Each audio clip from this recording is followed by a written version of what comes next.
మనం 5 మనకి 5. ఎలా ఉంది? మనమిద్దరం మనకిద్దరు. ఎవరమ్మా నువ్వు? ఐన్స్టీన్ చెల్లివా? ఐన్స్టైన్ క్రియేషన్ ని. వెరీ టైట్ స్క్రీన్ ప్లే, అసలు లాగా అనిపించలేదు.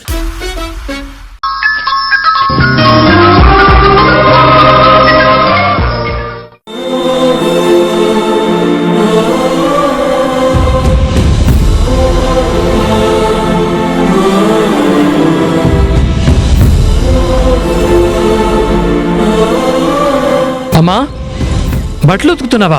విన్నీ ఏం చేస్తుంది? విన్నీ, మన పని మనం చేసుకోవడంలో తప్పే ఉంది శశాంక్. ఏంటి బట్టలు తెచ్చావా? నాకేనా? నీకంత సీన్ లేదులే. ఎవరికి శశాంక్ ఆ బట్టలు? మీకోసమే తీసుకొచ్చానమ్మా. శశాంక్, ఇప్పుడు ఇవన్నీ అవసరమా? ఉన్న దాంట్లో అడ్జస్ట్ అయ్యేవాళ్ళం కదా. అదేంటి నాన్న అలా అంటారు? నీకున్న 2-3 జతలతో ఎన్ని రోజులనుంటారు? అది కాదు శశాంక్, పరిస్థితులు బాలేని టైంలో ఇంత ఖర్చు అవసరమా అని. పరిస్థితులు ఎప్పుడూ ఎదురు పడుతూనే ఉంటాయి. అలాని ప్రపంచం ఆగిపోతుందా అమ్మా? పైగా నాన్న ఆఫీస్కి వెళ్తున్నారు. ఆయన చూసి గౌరవం ఇవ్వాలి కదా ఎవరైనా. ఇప్పటికే నీకు చాలా రుణపడి ఉన్నాను శశాంక్. ఇంకా మమ్మల్ని గిల్టీగా ఫీల్ అయ్యేలా చేస్తున్నావు. అదేంటి నాన్న అలా మాట్లాడుతున్నారు? కొడుకు తల్లిదండ్రులకు బట్టలు తీసుకెళ్తే గిల్టీగా ఫీల్ అవుతారా ఎవరైనా? రుణపడ్డం అనే మాట అస్సలు నచ్చలేదు నాకు. నేను ఫీల్ అయ్యాను. నేను ఫీల్ అయ్యాను. నాకు తెలియదుగా నువ్వు. నీకు కావాల్సినవన్నీ సర్దుకుంటున్నావుగా. ఎవరినైనా పట్టించుకుంటున్నావా ఇంట్లో? ఇంకెప్పుడు నన్ను పరాయివాని చేసి మాట్లాడకండి. మనమంతా ఒకటే. ఈ రుణాలు, గిల్టీ ఫీలింగ్స్ ఇవేవి మన మధ్య ఉండకూడదు. తీసుకోండి.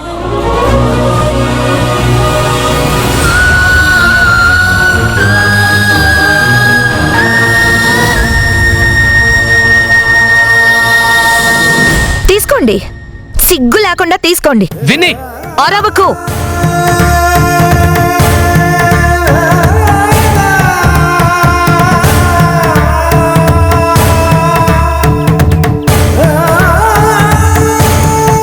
ఇచ్చి నీకు సిగ్గు లేకపోయినా వాళ్ళకు ఉండాలి కదా జ్ఞానం.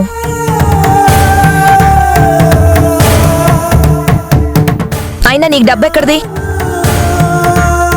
మళ్ళీ ఫ్రెండ్ దగ్గర అప్పు చేసావా? అప్పు చేయలేదు. ట్యూషన్ చెప్పే పిల్లల పేరెంట్స్ ని అడ్వాన్స్ అడిగి తీసుకున్నాను. చాలా. అయితే భర్త సంపాదనతో భార్యకి బట్టలు కొనాలి గాని ఏమీ కాని వీళ్ళకి కొండవేంటి? వీళ్ళు తీసుకోవడమేంటి చండాలంగా?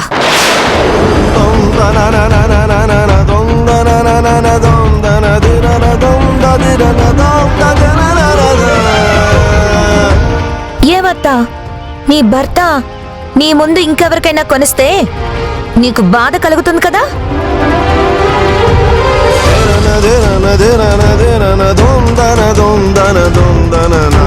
ఆ బాధ నాకుండదా?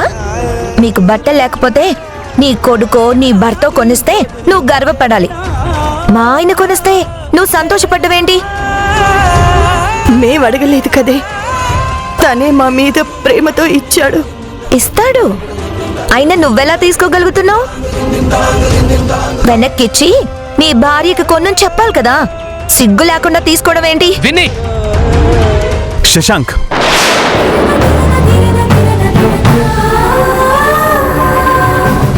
తప్పు శశాంక్.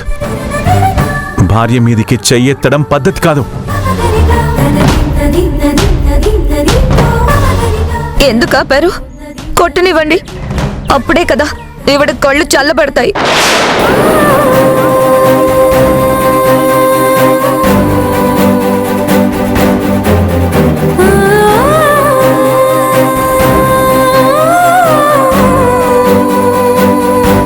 శశాంక్, ఈ బట్టలు వాపసిచ్చి విన్నీ కోసం కొత్త బట్టలు కొనుక్కురా. మీరేంటి నాన్న దాని మాటలు పట్టించుకుంటున్నారు? శశాంక్, నాన్న అని పిలిచావు కదా, నాన్న మాట వినాలి, ఎదురు చెప్పకూడదు.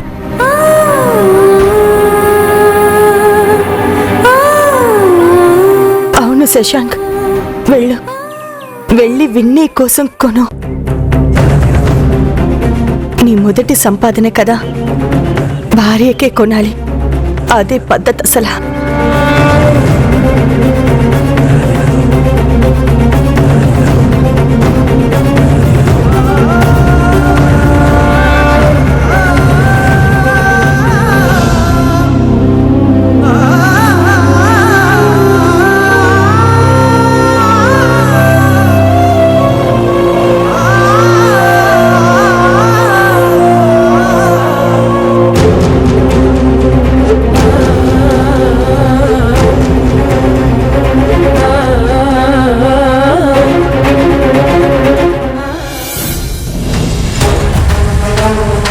చూసావా వదినా, నీ కూతురు నా కళ్ళు గప్పి ఎన్ని వేషాలు వేస్తోందో.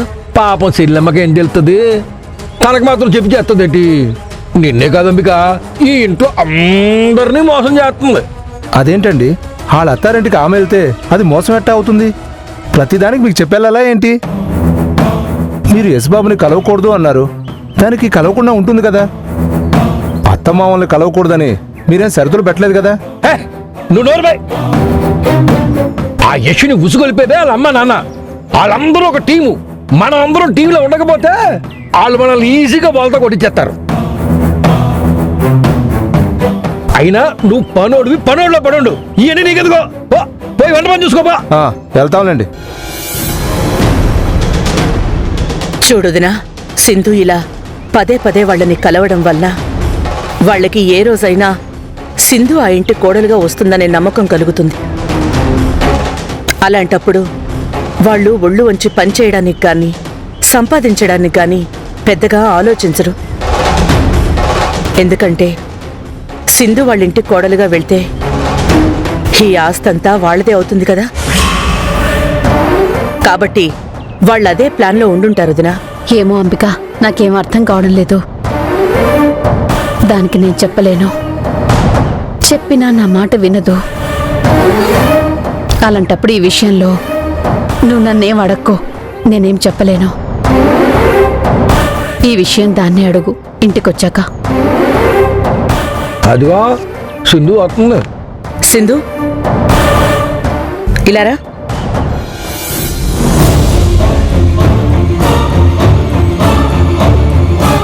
ఇప్పటి వరకు ఎక్కడికి వెళ్ళొస్తున్నావు?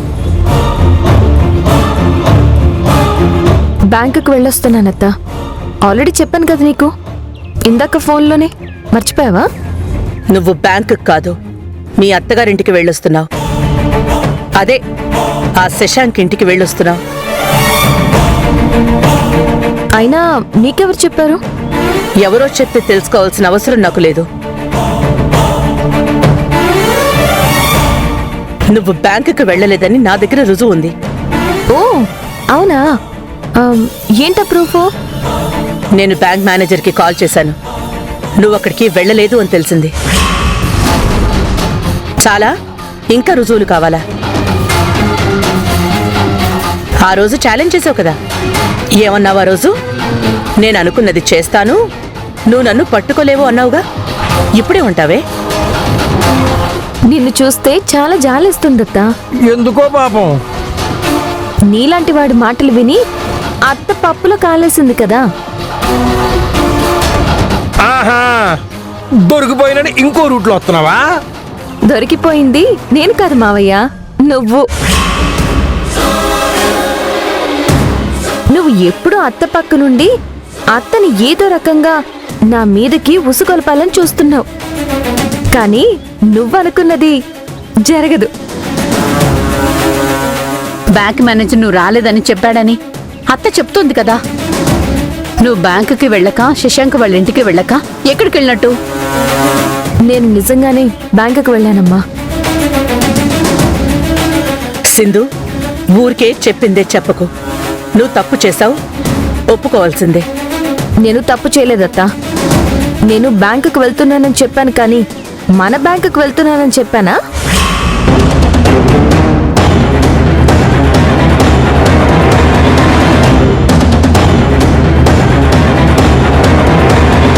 నేను వెళ్ళింది వేరే బ్యాంక్కి.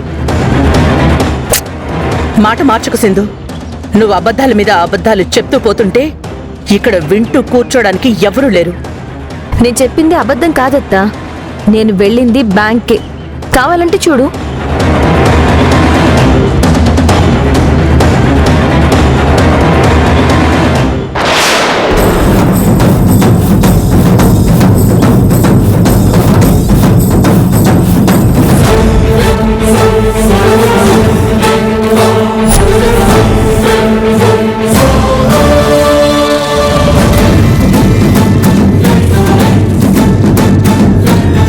వారని విజయట్రా బాబు పెద్ద దెబ్బ కొట్టేసేలా ఉంది. ఇది చాలా తెలివిగా ప్రవర్తిస్తుంది.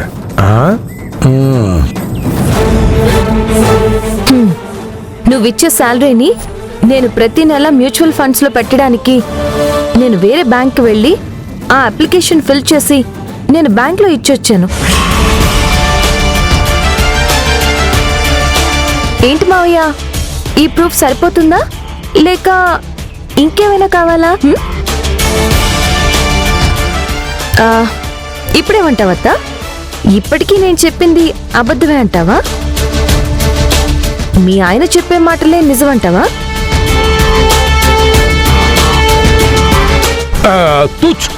ఇదంతా నువ్వు ముందుగానే ప్లాన్ చేసుకున్నావు. నేను ఒప్పుకోను. దొరికిపోయావని టెన్షన్ పడక మావయ్య. ఈసారి ఇంకా సరైన కారణాలు వెతుక్కుని అత్తకి నా మీద చాడీలు చెప్దువు గాని.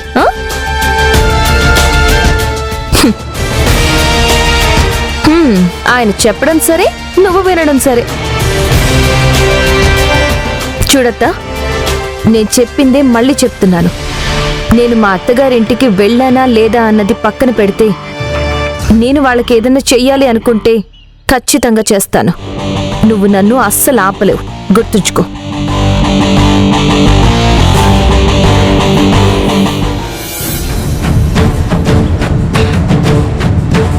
చూడంబిక, సరైన ఆధారాలుంటే నిందించొచ్చు, కానీ ఇలా చెప్పుడు మాటలు విని నువ్వు తప్పుగా అనుకోవడం కూడా నాకు చాలా బాధగా ఉంది.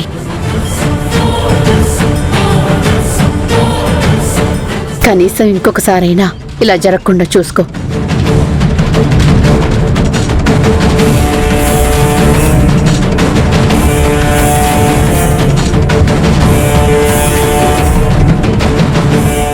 లేదంబిక, ఇదంతా సింధు ఆడుతున్న నాటకమే. అన్నీ కరెక్ట్ గా తెలుసుకుని మాట్లాడాలి కదా. ఇప్పుడు అనవసరంగా నీ మాట విని నేను వెర్రిదాన్నయ్యాను. ఇంకొకసారి ఇలాంటి వేషాలు వేసావంటేనా? ఏమండి, వంట చేయమన్నారు కదా, చేశాను. వడ్డించమంటారా లేక సింధమ్మ గారి మాటలకి కడుపు నిండిపోయిందా? ప్రతి వాడు నన్ననేవాడే. చెయ్యి.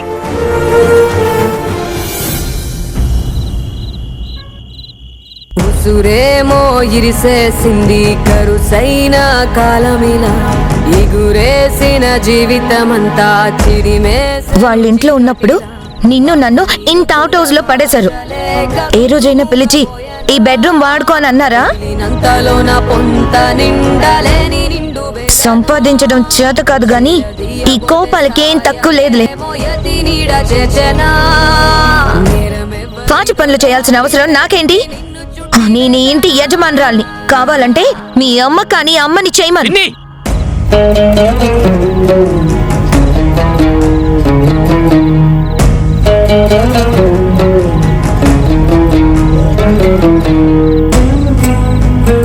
దాము, శివరామ్ని కలిసి అడ్వాన్స్ అడిగాను. రేపు ఇస్తానన్నాడు. ఇవ్వగానే నీ కొత్త చీరలు కొనిస్తాను.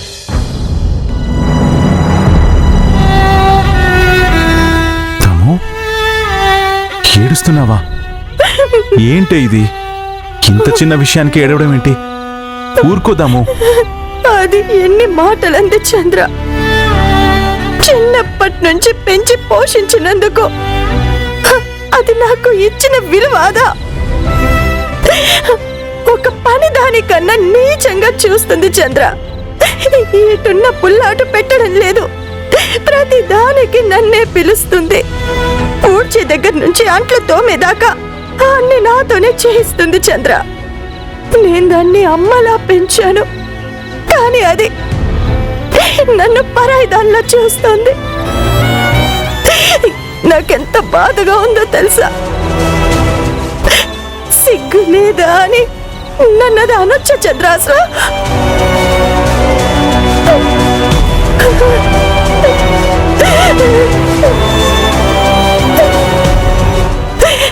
నా ఇల్లు అంటుంది.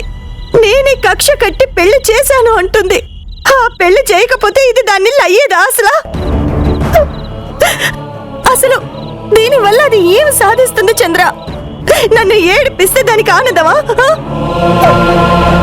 ఇవన్నీ ఆలోచించే నేను ముందు నుంచి ఈ ఇంటికి రావడం వద్దు అని అందాము. కానీ మనకి వేరే దారి లేదు. మరి ఇంత పగ పెంచుకుందేంటి చంద్ర? అది దాన్ని మంచి దారిలో పెట్టాలనే కదా. అది తప్పు చేస్తే తిట్టాను. అది నన్ను మోసం చేసిందని తెలిసినా నేను దానికి మంచే కదా చేయాలనుకున్నాను. అదే నేను చేసిన తప్ప.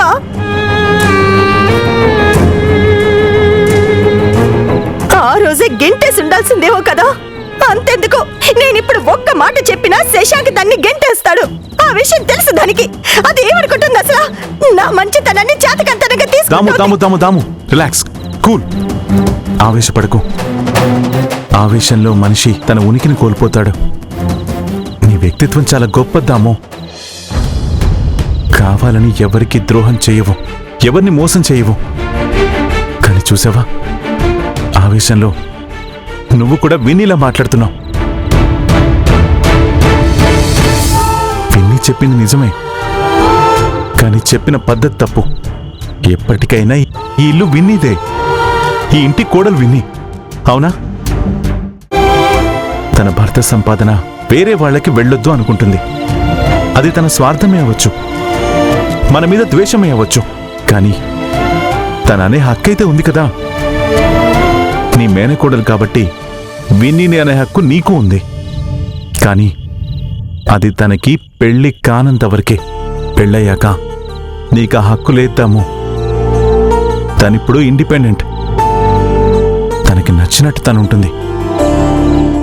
అంటే అది ఏమన్నా పడాలా? అనేదాకా తెచ్చుకోవద్దు అంటున్నాను. పైగా నువ్వు విన్నీనంటే శశాంక్ విన్నీనే తప్పు పడతాడు గాని నిన్నేమీ అనడు. అనడానికే లేదు.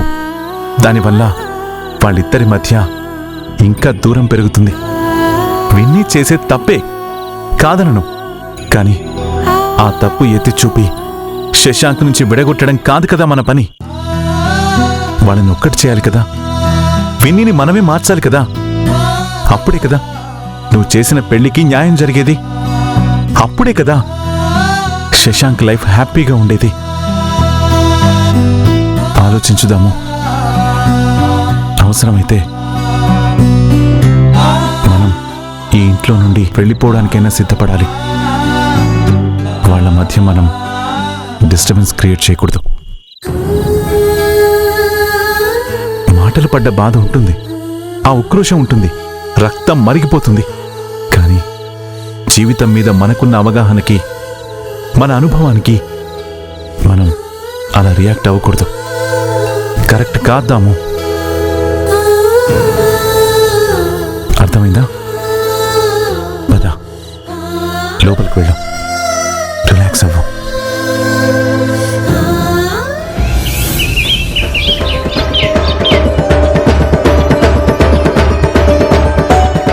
ఈ సింధు చాలా తెలియని మోసం చేసింది. అది నేను ఒకటి అనుకుంటే ఇంకోటి చేసింది. అంబిక ముందు నన్ను ఎదవని చేసింది. దీంతో కొంచెం జాగ్రత్తగా ఉండాలా. ఇది నేను ఫాలో అవుతున్న విషయం గెస్ చేసి నన్ను రాంగ్ రూట్లో డైవర్ట్ చేసి అది హ్యాపీగా వెళ్ళి దాని పని చేసి వచ్చేసింది. ఓ ఎంత తెలివే! బ్యాంకు అని ఒక్క మాట చెప్పి దానికి బదులు ఇంకో బ్యాంకుకి వెళ్ళి దానికోసం డిపాజిట్ అకౌంట్ ఓపెన్ చేసి మ్యూచువల్ ఫండ్స్లో డబ్బులు వేసింది. ఓ అయ్యి బాబా, ఇది గెలవడానికి ఏదైనా చేస్తుంది.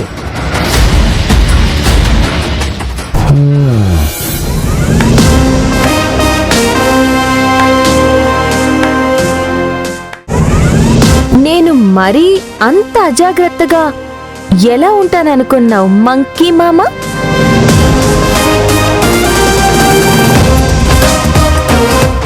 నీ గురించి నాకు తెలీదా? నేను ఎప్పుడెప్పుడు దొరుకుతానా అని చాలా ఆశగా ఎదురు చూస్తున్నట్టున్నావే. అందుకే కుక్కకి బిస్కెట్ వేసినట్టు బ్యాంకు అనే మాట వాడి నిన్ను కంప్లీట్గా రాంగ్ డైరెక్షన్లోకి నెట్టాను. నీకు నువ్వే పప్పులో కాలేసుకునేలా చేశాను.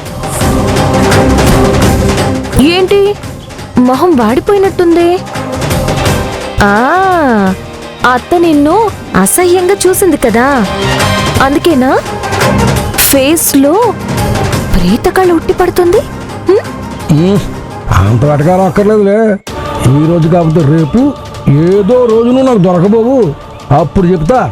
అప్పుడు నేను అంత చూడకుండా ఎలా ఉంటాను? నా కళ్ళెప్పుడు నిన్నే గమనిస్తూ ఉంటాయి. చూస్తుండు. నీ కళ్ళు నా మీద ఉన్నాయో లేవో తెలీదు కానీ నా కళ్ళెప్పుడు నీ మీదే ఉన్నాయి మంకీ మావా. అంత ఈజీగా నేను దొరకను. నిజంగా నేను బయటికి వెళ్ళి యష్ని కలిసి వచ్చానే అనుకో. నువ్వేం చేస్తావు? ఏం చేస్తావు? ఏమీ చేయలేవు. చూస్తూ ఊరుకోవడం తప్ప. చూస్తా నువ్వు ఇలా ఎన్ని రోజులు తప్పించుకుంటావో అది చూస్తా. నువ్వు ఇందాక అన్నావు కదా బిస్కెట్ వేసాను అని. ప్రతి కుక్కకి ఒక రోజు వస్తుంది, అది గుర్తెట్టుకో. సరే గాని మావా, ప్రైవేట్ మ్యాటర్ అయిపోయింది, ఇక ఆఫీషియల్ మ్యాటర్కి రానా? ఈరోజు రాత్రి గోడాంలో సరుకు దింపాలి కాబట్టి నువ్వు మా ఫ్యామిలీకి బాగా కావాల్సిన వాడివి కాబట్టి, మేము నమ్మిన నమ్మకస్తుడివి కాబట్టి, మా ఫ్యామిలీకి ఎవ్వరూ లేరు కాబట్టి, మేమంటే అపారమైన ప్రేమ నీకుంది కాబట్టి, ఆ ప్రేమతోనే నువ్వు పని చేస్తున్నావు కాబట్టి నువ్వే వెళ్ళి రాత్రంతా గోడాంలో సరుకు దింపించుకో. వెళ్తాను. ఎందుకన్నా బాస్ చెప్పింది కదా, వెళ్ళకుండా ఎందుకుంటాను? వెళ్తాను.